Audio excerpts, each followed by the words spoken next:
Шокинг культура.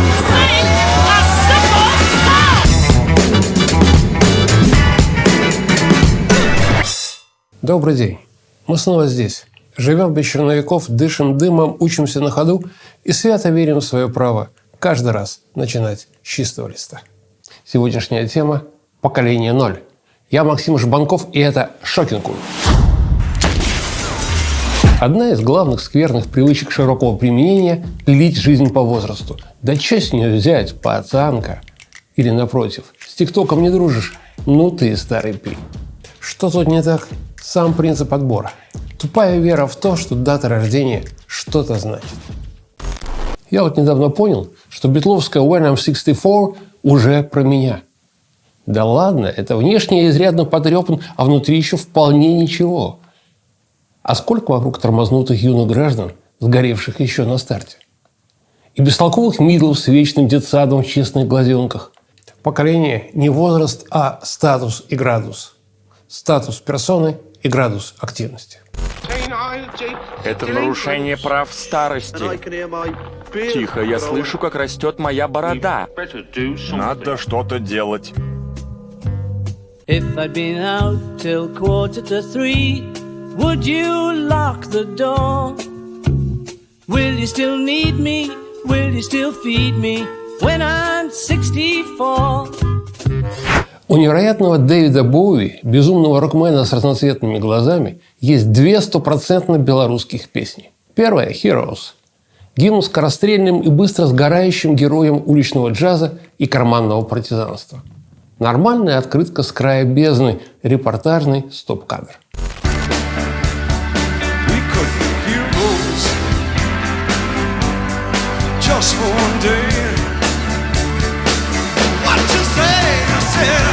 А вот вторая, программная, Absolute Beginners, полные новички или вечные стартаперы.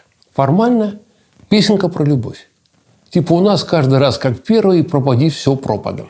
А по сути про обрыв традиций и конфликт поколений. У нас каждый раз стартуют с нуля. И на скорую руку сбивают личную форму культурной прописки из того, что нашлось под рукой. У кого-то Лурид с Патти Смит, у других Абдиралович с Борщевским. Для третьих еще смешнее – Мартысевич, Вольский, Драники. А вот теперь выпишите из всех трех списков знакомые фамилии. У кого больше двух, получит мой личный респект и недоуменные взгляды всех прочих. Вот такая у нас страна, детка. Вот такая борьба. Нас объединало ни много ни мало, уделу дурной борьбе. Голосу слава, слава купалу, але те место тут для тебя. Что это значит? Ровно то, что у каждого свое кино и свой национальный проект. Как говорят, на двух белорусов 3 партизанских отряда и 1 засланный казачок. Наши главные битвы всегда со своими. Наша война не имеет конца и начала. Кто-то непременно окажется лишним. Что-то обязательно будет не кстати. Как ужиться в одной хате гей-активисту, примерной школьной училке, острому как заточка католическому публицисту, айтишнику с кацем в голове и бастой в плеере, мордатому БРСМовскому функционеру и тихим артистам невидимого фронта? Верный ответ – никак. А еще есть те, кто просто живет в Беларуси. Вне поля державного насилия, за рамками публичных деклараций, без особых надежд и с минимумом иллюзий.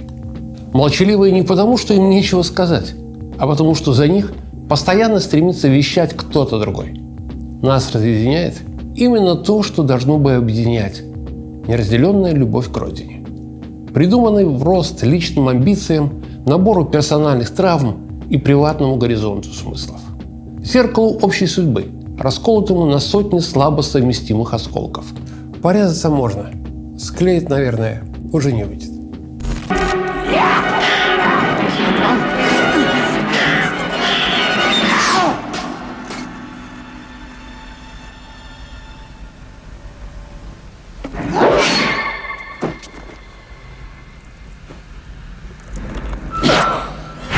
чего мы так отчаянно рубимся?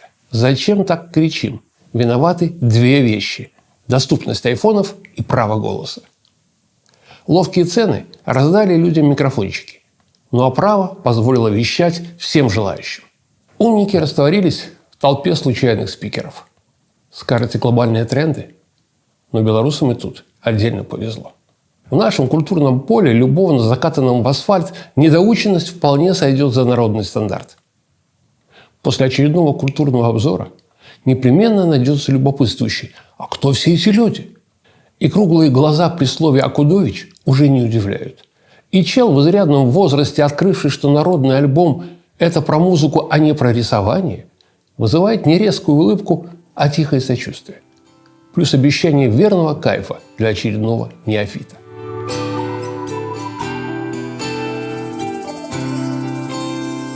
Простые слова, простые речи, хлеб на столе, полымя ў печы. Гэта так проста, гэта так добра, як з галавою залезці пад коўдру. Простыя словы, простыя рэчы. И даже культурная катастрофа последних 2 лет не повышает глубину восприятия и широту охвата, а просто привлекает свежий пакет новичков. И все по новой. Первый раз в первый класс. Вольский, Короткевич, Горват, Верновец. А неподистов впервые слышу. А кто такой Маскевич? Поэтому и арт-революция у нас соответственная. Поспешная, лоскутная и недодуманная. Историю и практику альтернативной культуры системно и последовательно никто не преподает и печатно не излагает. Разрозненные голоса и тексты тонут в шумовых потоках. Вы без нас, а мы без вас. В нормальной ситуации полусонного движения в стабильной стране это вроде не беда. Ну не прочитал «Меня няма» сегодня, ну пустяк, после наверстаешь. Или нет, неважно. Как говорил председатель Мао, сколько ни читай, императором не станешь.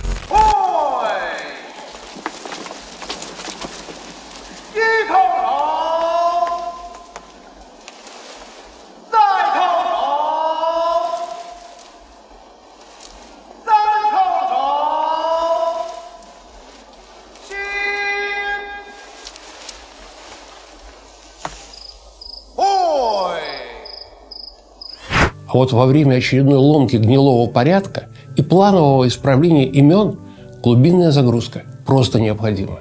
Важно знать социальную механику. Иметь пакет внятных идей и стартовый словарный запас. Но свежим кадром взять его негде. Нет такой программы, нет такой привычки. Это означает, что в нашей стране новый призыв несогласных формируется из дилетантов, слабо понимающих страну, нацию и режим. Новую страну берется делать очередная группировка неофитов. Наивных перформеров, вылетающих в кроличью нору с крокодилами на дне. Сгорая от любопытства, она побежала за ним.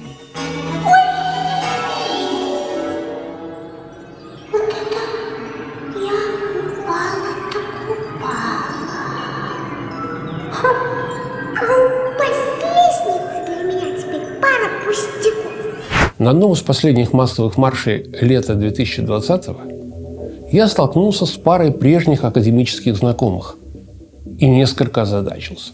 Народ вокруг фестиваля, билеты в Гаагу рисует, толпами бродит, в барабаны лупасит, а эти какие-то тревожные, задумчивые, но никак не праздничные.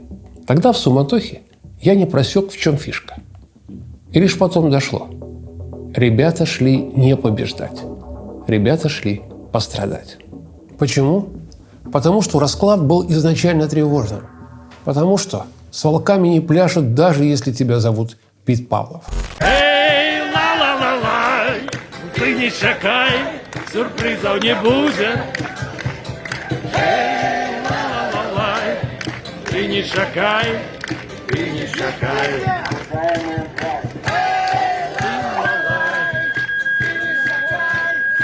В полях отжигали пионеры. Новички альтернативы, еще не знавшие, как бояться. Клубная туса, наскоро привитая национальной идеей и культурным менеджментом. Взволнованные честные граждане, вдруг понявшие, что власть врет, чувак пересидел, кругом гомон и нужен ремонт. Но мы-то с друзьями все про сволочной режим просекли на поколение раньше. Пожили в зоопарке. Видели, как опрокидывают милицейские бусы и пропадают дерзкие политики. И пока новый призыв простодушно ликовал, читали расклад и уже готовились сесть.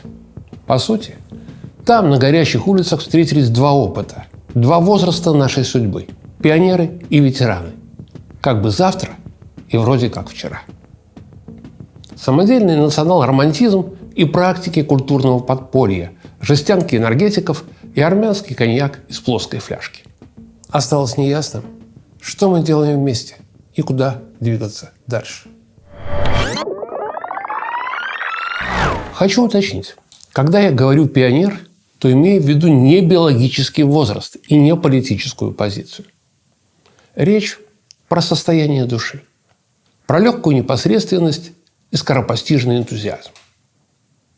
Что еще? Буйство глаз и половодье чувств, общий эмоциональный нестабил и тяга к импровизации, ноль конспирации. Способность между агитационным комиксом и философским трактатом стабильно выбирать комикс.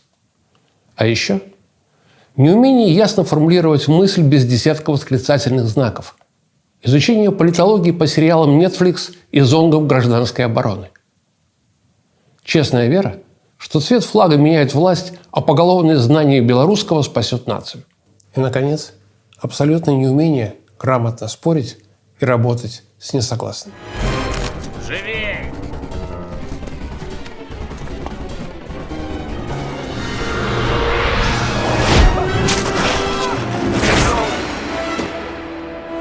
Человек в маске сорвал планы грабителя. Да, так собирается пул энтузиастов. Нет, он не способен к осмысленным системным усилиям, даже когда из него формируют очередной кабинет. Пионеры не выжимают штангу просто потому, что они пионеры. Сегодня ясно. Горячий сезон 2020 и 2 года потом дали альтернативе не лидеров, а фронтменов или фронтвимен. Продолжение шоу, а не дизайн державы.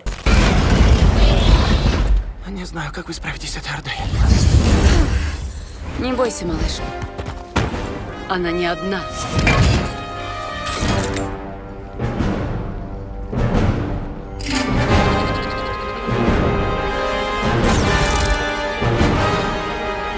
Но есть и хорошие вести.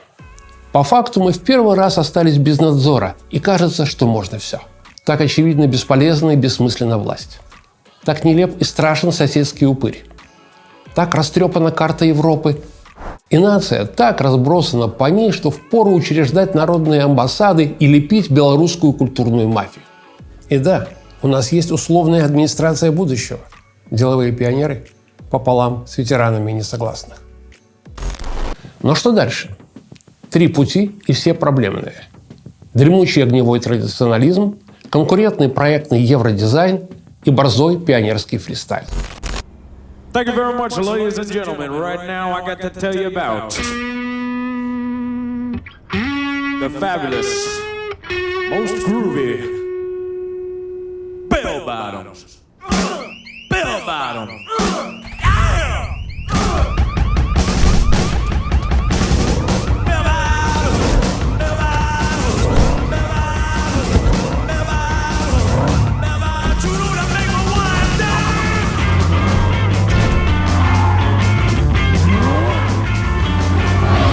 Но тут, к счастью, абсолютно все предельно условно.